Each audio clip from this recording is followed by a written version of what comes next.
Bonjour à tous, j'espère que vous allez bien. Je suis hyper content, comme d'habitude, de vous retrouver pour un nouvel épisode du podcast Entre deux mondes. Alors ce podcast, il a plusieurs objectifs. Premièrement, vous parler de spiritualité, vulgariser à ma façon, avec mes croyances et mes compréhensions de chaque thème. En fait, je trouve que parfois certaines notions sont inutilement complexifiées, alors qu'une fois qu'on les a comprises, on peut facilement en parler. Ensuite, ce podcast, il a aussi pour ambition de vous éclairer sur tout le potentiel de ma pratique, l'hypnose transpersonnelle, qui appartient à la famille des hypnoses spirituelles ou hypnose régressive. Et donc l'idée, c'est de vous faire comprendre tout le champ infini de ce qu'on peut aller explorer en séance.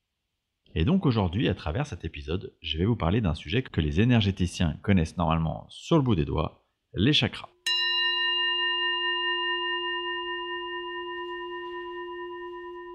Alors, première question, très simple et évidente. Qu'est-ce qu'un chakra? Et pour y répondre clairement, je vais reprendre les mots d'Anne Givaudan et du docteur Antoine Ashram dans le livre intitulé Forme Pensée. Les chakras sont des centres énergétiques présents en chacun de nous. Chakra, c'est un mot d'origine sanskrit qui est une langue sacrée de la civilisation brahmique de l'Inde, et donc en sanskrit, chakra, ça signifie tourbillon. Et donc ces centres énergétiques, ces chakras, ils ont une influence directe sur le bon fonctionnement des organes, sur l'activité hormonale, sur la circulation du sang, par l'absorption de l'énergie qui entoure chacun de nous. Donc ces chakras, ils servent à la fois d'émetteurs, de récepteurs et de transformateurs, mais aussi de filtres à l'ensemble des informations qui nous traversent, sur tous les plans, des plans les plus subtils aux plans les plus physiques. Ces chakras, au nombre de 7, sont situés depuis le périnée, donc pour votre chakra racine, jusqu'au haut de votre tête, donc votre crâne pour le chakra couronne. À mon sens, il est aussi important de s'attarder sur deux autres notions qui sont celles des nadis d'un côté et celles du prana. Les nadis, on peut se les représenter comme des méridiens, des sortes de veines. Et on pourrait les schématiser par des sortes de faisceaux de rayons lumineux assez fins par lesquels circule dans vos corps ce qu'on appelle l'énergie vitale. Et l'énergie vitale, justement, c'est ce qu'on appelle le prana. Cette énergie vitale, elle est censée, quand tout va bien, circuler tout à fait librement et harmonieusement dans vos corps.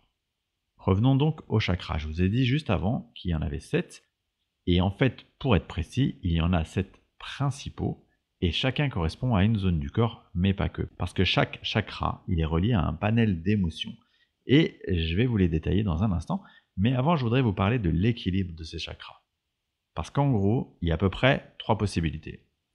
1. Votre chakra, il est bien équilibré. Là, tout est OK. 2. Votre chakra, il est soit pas assez ouvert. 3. Soit il est trop ouvert. On parle aussi d'ailleurs de rotation, un peu comme dans l'image du tourbillon dont j'ai parlé. Donc dans le sens où votre énergie, elle va circuler à travers vos chakras, soit à la bonne vitesse, soit trop vite, soit trop lentement. Donc en clair, quand vous allez voir un énergéticien, le premier travail qu'il va mener, c'est de faire une sorte de diagnostic de vos chakras. Et l'idée, c'est donc de déterminer le statut de chaque chakra et de faire le travail à mener pour que, au bout du compte, tous les chakras soient de nouveau rééquilibrés ou réharmonisés. Maintenant, je vais essayer de vous donner quelques clés pour chacun des chakras. Alors le premier chakra, qu'on appelle chakra racine, il est situé, comme je vous le disais tout à l'heure, au niveau de votre périnée. Ce chakra, il est de couleur rouge et c'est le chakra de l'ancrage, de votre identité incarnée dans la matière, de votre enveloppe physique. Donc dans notre corps, ce chakra, il va être en lien avec tout ce qui est un peu structurel. Les os, les articulations, la peau, le sang, les dents, les cheveux. Mais aussi tous les organes liés à la reproduction ainsi que le gros intestin. Alors quand ce chakra il est bien équilibré, on se sent bien dans son corps, on est stable, on a confiance, on est courageux, on a beaucoup de force et on a beaucoup d'énergie pour entreprendre. L'image qui est assez bien représentative, je trouve, c'est d'être debout et de se sentir hyper stable sur ses pieds. Un peu comme si une partie de nos pieds, elle était rentrée dans la terre.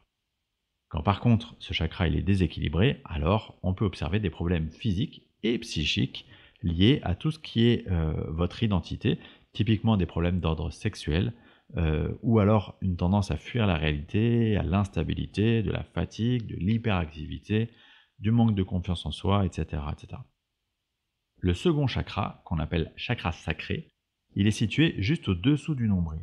Et ce chakra, il est de couleur orange et il est associé aux émotions, à l'énergie de création, donc aussi à l'énergie sexuelle. Je vous ai parlé dans un précédent épisode des énergies masculines et féminines. Eh bien, pour reprendre ce parallèle, le chakra sacré, c'est un peu la version yin, donc la version féminine du chakra racine.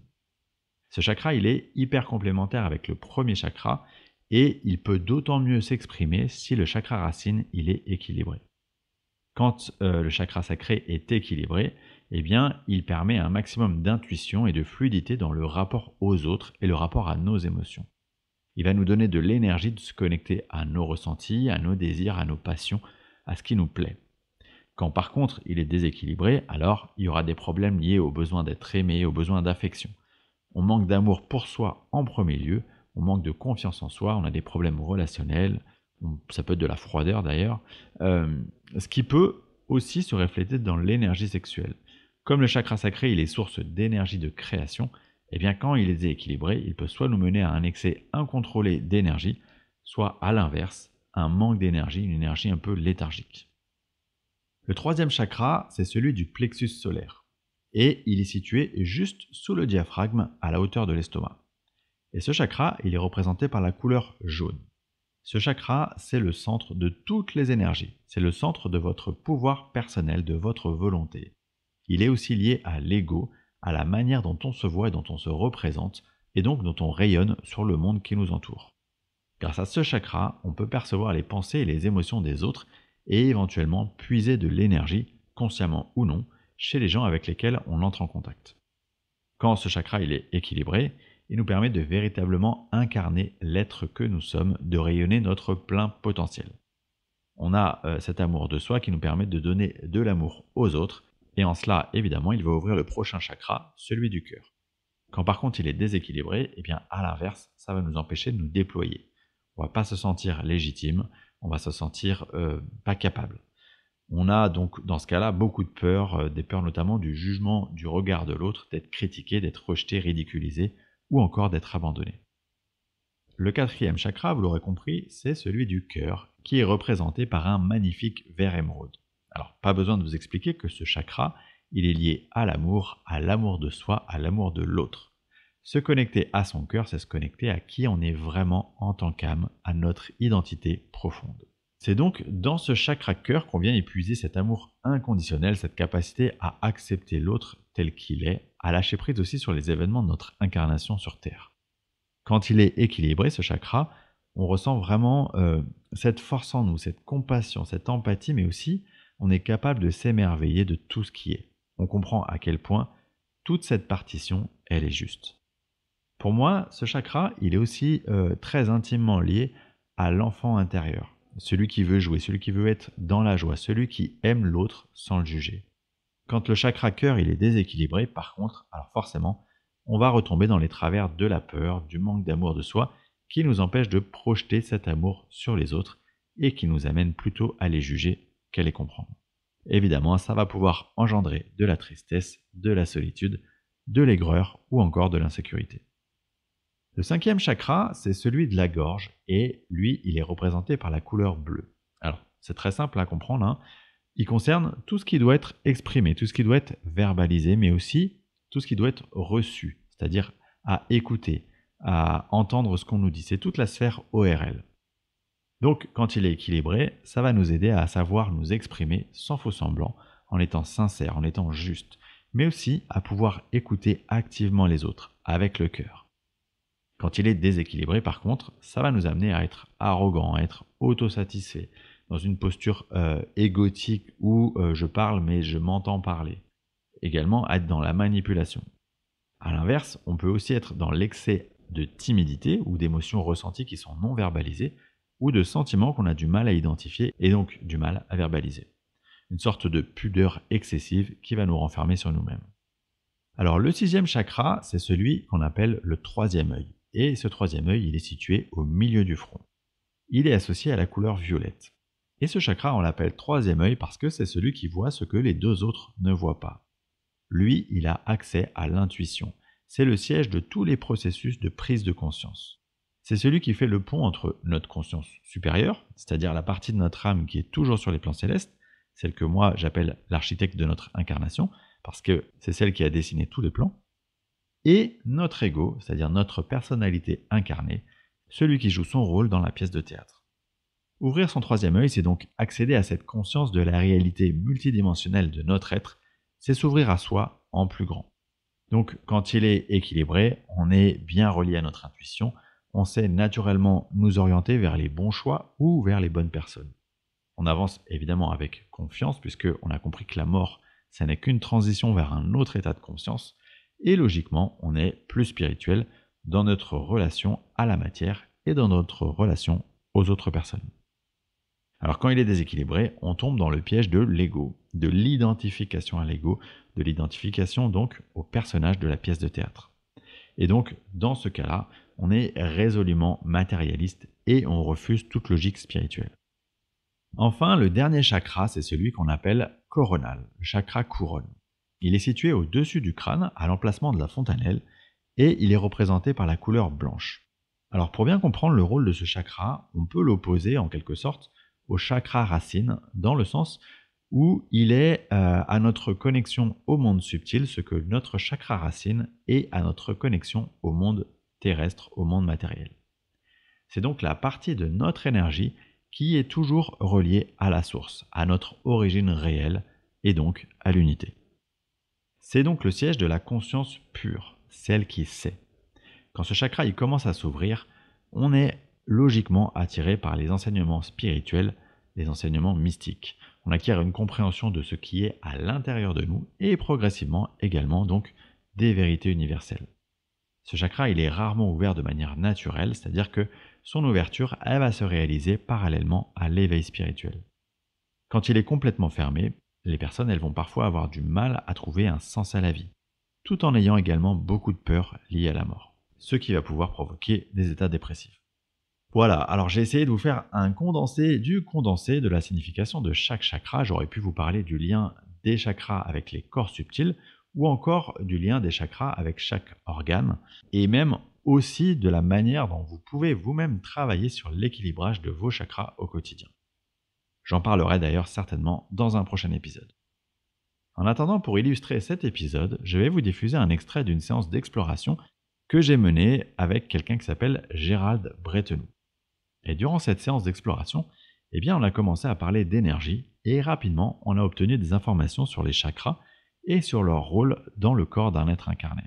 Je vous laisse écouter cet extrait et en attendant, je vous remercie infiniment pour votre écoute et je vous donne rendez-vous pour le prochain épisode du podcast Entre deux mondes dans lequel je vais vous raconter ce que nous disent les défunts lors des contacts avec les médiums.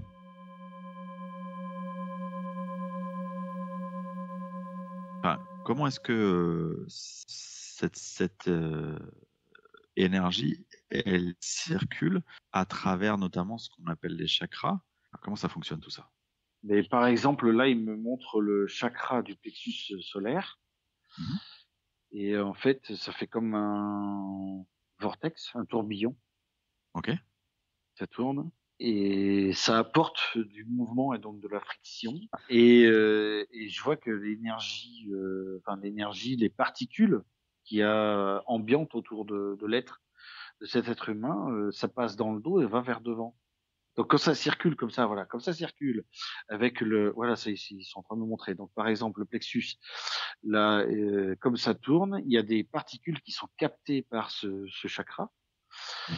et ensuite diffusées par ces veines là que tu dis, les nadis là, Ouais. les veines.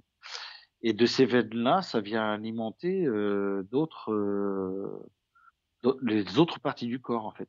Et ça me montre aussi, par contre, il y a un blocage émotionnel, genre deuil ou autre, hein. Ouais.